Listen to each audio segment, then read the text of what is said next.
A big problem for the health industry is that biology isn't simple, and the health industry needs everything to be simple and mechanistic. So what we do is we make up stories instead of knowing the facts.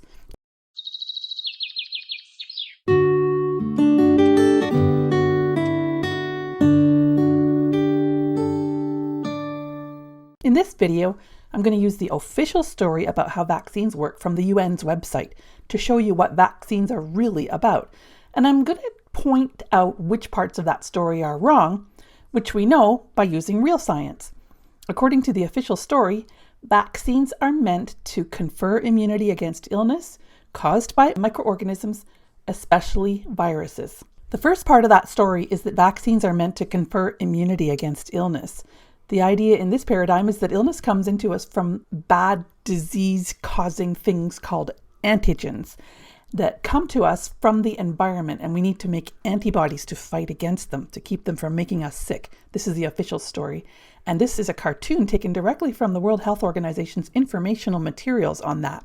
The second part of the story is that the antigens are the aspect of microorganisms that make us sick. A sickness-causing microorganism must have various properties. First, it has to make you sick. That's what pathogenic means. The part of the pathogen that makes you sick is called an antigen. Notice how the story gets a little more vague by the moment. This is all theoretical, and nobody has ever seen this happen in real life. And there has to be something that fights against the antigens in this theory, because if there weren't, we'd be sick or dead anytime a pathogen came along. There has to be something stopping that from happening. There has to be some kind of immune response, and that's the theoretical antibody. The third part of the official story is that those microorganisms that make us sick are almost always viruses, and this is the most imaginative part of the story. Viruses are supposedly little pieces of DNA in their own little membrane. Maybe it has a little tail or something to propel itself around, in theory, who knows? But it doesn't have a full genome, so it can't survive on its own. It has to have somebody else's cell in order to survive, and especially to reproduce. The idea is that the genetic material, or DNA, somehow instructs cells of how to work. DNA in a virus somehow gets into the nucleus of a real cell, takes over, and tells that cell what to do. And my cartoon depiction here is also fictional. Viruses are too small to be seen with even our most powerful microscopes.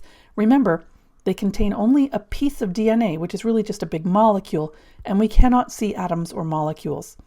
What's the truth here? All we can know in science is what's not true. So let's do that. The official story of the very, very tiny pathogenic viruses actually comes from Louis Pasteur, a French chemist in the 1860s. He's famous as a proponent of the germ theory of disease. He came up with the idea of viruses to explain when someone was sick, but he could not see any microorganisms to make the person sick.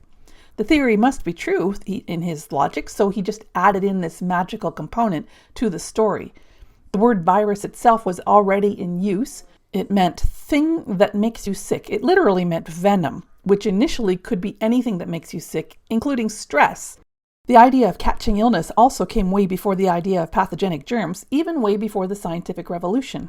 The word contagion, an old Italian or Latin word from thousands of years ago, meant untouchable, meaning something I do not want to be touched by, which of course was venom, which included anything like stress, dirtiness, unpleasantness of all kinds, anything I don't want coming at me.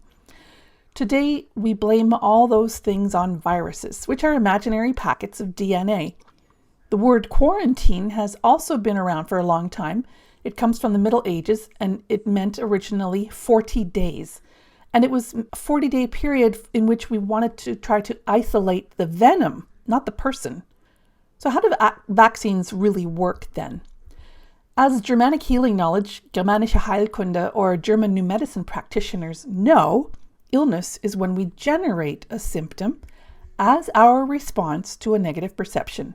That perception is an event in our psyche. We might call that stress. Technically, it's called a biological conflict, or a DHS, Dirkhammer syndrome.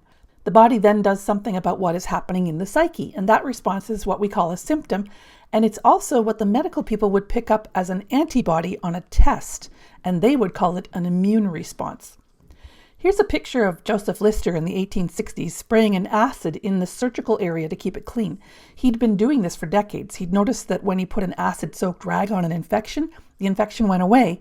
Germanic healing knowledge tells us that the acid was re-injuring them, triggering a new attack conflict, and that's what stopped the infection, because infection is a healing phase. It comes after the active conflict has been resolved. Not only was their skin being injured from the acid-soaked rag, they breathed in the acid fumes, and they had lots of other injuries. But the infections went down, so that's why Lister practiced antiseptic surgery. And this has nothing to do with vaccines, but it has everything to do with the story of vaccines, because Lister's antiseptic practices were used to confirm the germ theory of disease, and therefore to confirm the idea of pathogenic viruses. Of course, in science, we do not confirm things, we only disprove things. We can disprove this story immediately by looking over here. Lister also practiced anesthesia. He didn't invent it. It had been going on for centuries, and at this time, the late 1860s, they'd gotten fairly good at putting people under without killing them or giving them brain damage. This anesthetic is the main reason that people weren't getting traumatized with surgery and developing horrible infections afterward in the healing phase. To talk about vaccines, we need to talk about what's happening on a cellular level, which is exactly what's happening on a full body level. Just as you and your body are responding to what you perceive happening in your environment, the cell responds to events it perceives in its environment. The official story of pathogens, antigens, and antibodies is replaced when we understand this. What the official story calls pathogens are really just microorganisms in your body. There's no proof that these microorganisms cause illness. Just like the presence of fire trucks around a burning building is not proof that the fire trucks cause buildings to burn. The idea of the mysterious antigen somehow making your body produce symptoms is entirely fictional. What's really going on when you make a symptom is that your body cell is responding to its environment, either by increasing or decreasing function. Antibodies, the theoretical soldier cells that fight against antigens, are really just this response of your cells to signals coming from your brain and psyche via the nervous system. The signals flood throughout your body, and the cells that respond because it's their job to do so. Back to the official story of vaccination. How this supposedly works is there's a fictitious antigen, and somehow these fictitious antibodies come along and click onto them, matching up, which allows them to somehow control the DNA of the pathogen, which somehow controls the entire virus or other microorganisms. So if we could somehow just add those antibodies into the body artificially, then we wouldn't have to get sick and make those antibodies ourselves. Enter Edward Jenner. This was 7 decades before Louis Pasteur, but Jenner's work supported Pasteur's theory about viruses. And Jenner didn't come up with this on his own either. It had been observed for some time that supposedly when people touched cowpox, they were less likely to suffer smallpox. It was a sort of superstition or old wives' tale of the day, like if you bury a toad by the crossroads on the full moon, then you won't get warts or whatever. So Jenner injected smallpox into an 8-year-old kid, and the kid got pretty sick, but he didn't get sick with smallpox.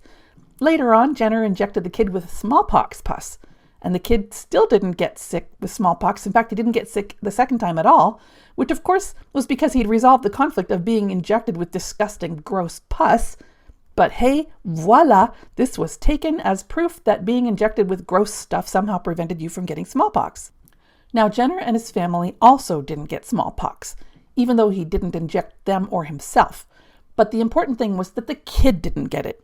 And this is absolutely garbage science, but this is where vaccine comes from. The word vaccine comes from the word cow. So the idea of vaccination came way before Pasteur's germ theory of disease. In fact, the idea didn't even come from Jenner. Several years before, a man named Jesty had injected his family with cowpox pus, but he didn't want the credit for this, or maybe the blame, so Jenner took it instead. Really, really crap science. Nothing scientific about any of this. So what is the scientific way to look at this? Well, okay, let's start with a quick review. The idea was that if we could put the antibodies somehow into the person, they'll somehow go find the pathogens and control their DNA and win the battle. We just have to inject the antibodies in. Or maybe we could inject the DNA itself. That's what the messenger RNA vaccine is meant to do. There's the theory. The virus gets in, they get into the center of the cell, they take over the DNA, and that makes you sick, and that's how viruses work. In science, of course, we disprove things, so the question is, How does this control center work? How can we observe what really happens to either support or disprove that DNA story?